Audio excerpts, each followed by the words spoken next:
We begin tonight with campaign 2016. You just saw it. Hillary Clinton and Donald Trump facing off in their third and final debate leading up to Election Day. Voters will head to the polls in just 20 days, and tonight's debate focused on 5 key topics, including immigration. Both candidates discussed their plans for dealing with illegal immigration, drug cartels, and border security. And at times, the discussion got real lively. Eyewitness News reporter Steph Machado is breaking down the candidates' answers for you tonight and where they stand on the issues. She joins us now live from our newsroom with more. Immigration is an issue that was not hashed out in either of the first 2 debates. So we're taking a close look at this one issue, where each candidate stands, what their plan is for immigration reform, and how they disagreed tonight.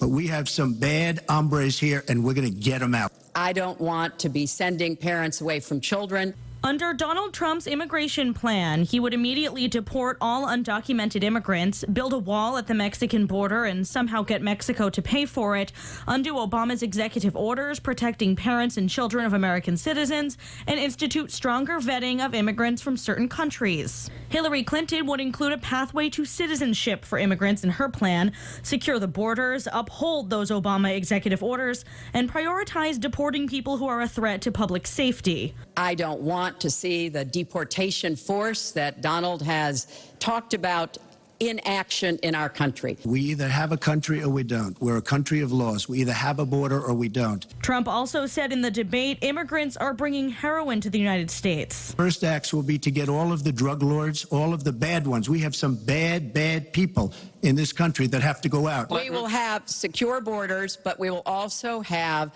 reform. Clinton says she'll introduce her comprehensive plan within 100 days of her presidency. She points out she voted for stronger borders in 2006. Trump says that means she agreed with him. Hillary Clinton wanted the wall. Hillary Clinton fought for the wall. Meanwhile, the moderator, Chris Wallace of Fox News, asked if she wants the exact opposite because of a quote from a speech leaked by WikiLeaks. Is that your dream, open borders? Well, if you went on to read the rest of the sentence, I was talking about energy.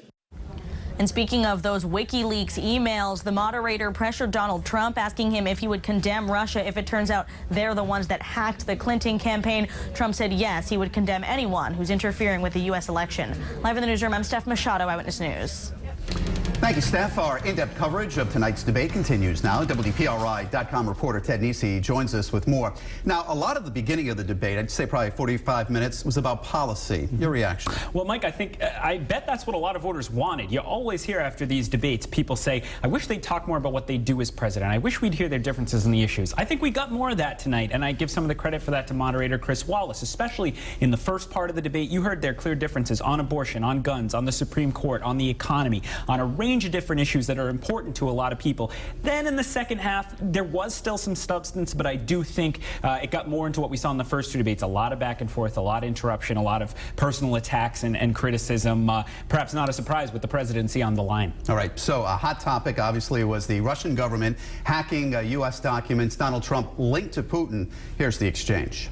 You encouraged espionage against our people, that you are willing to spout the Putin line, sign up for his wish list, break up NATO, do whatever he wants to do, and that you continue to get help from him because he has a very clear favorite in this race. I don't know Putin. I have no idea. I never met Putin. This is not my best friend. But if the United States got along with Russia, wouldn't be so bad. Obviously, they're painting Putin here as the bad guy. Is this something that the American people can relate to?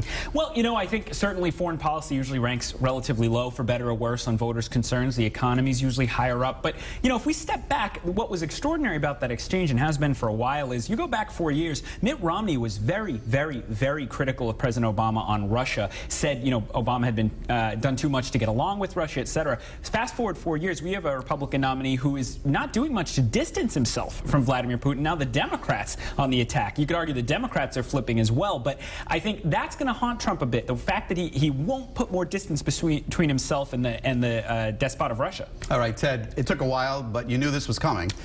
Hillary claiming Trump doesn't respect women. We were sitting there watching it. Right away, we thought Bill Clinton was coming up next. That wasn't the answer. You know, Donald thinks belittling women makes him bigger. He goes after their dignity, their self-worth. And I don't think there is a woman anywhere who doesn't know what that feels like.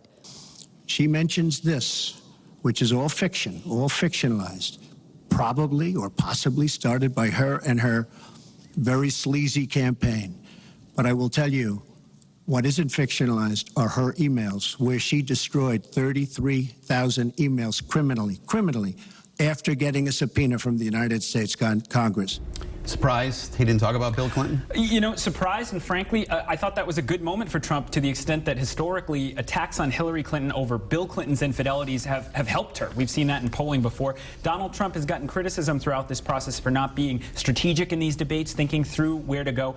He was very strategic there. He pivoted to something where she is on much weaker ground, her handling of that very controversial private email server. So I think that showed a Donald Trump who was focused, who knew how to get his attacks in, and kind of stayed on the message his campaign has wanted him on. There's been a big push to get people to get out and vote. Trump has been saying all along that, especially the last month, that the election is rigged. He was asked point blank if he would accept the results. Your running mate, Governor Pence, pledged on Sunday that he and you, his words, will absolutely accept the result of this election. Today, your daughter Ivanka said the same thing. I want to ask you here on the stage tonight, do you make the same commitment that you will absolutely, sir, that you will absolutely accept the result of this election? I will look at it at the time. I'm not... So an extraordinary moment, Mike, already making headlines around the world. The Republican nominee saying he's not sure he'll accept the outcome of that election. I mean, you go back in American history, going back to John Adams beating Thomas Jefferson. I believe I have that right, back in the 1700s. That's a sort of linchpin of our democracy. So there's going to be a lot of focus, I think, on Donald Trump saying, you know, this might not be over the day after the election, even if the results appear to show him losing. So that'll be something to watch in the coming days. All right, WPRI.com reporter Ted Nesi. Ted, thank you very much. And please stay with Eyewitness News for continuing coverage of tonight's debate. Our political analyst, Joe Fleming, will be live in studio on Eyewitness News this morning to discuss more about tonight's debate and where the candidates stand now. You can also find the very latest information online. It's on our website, WPRI.com.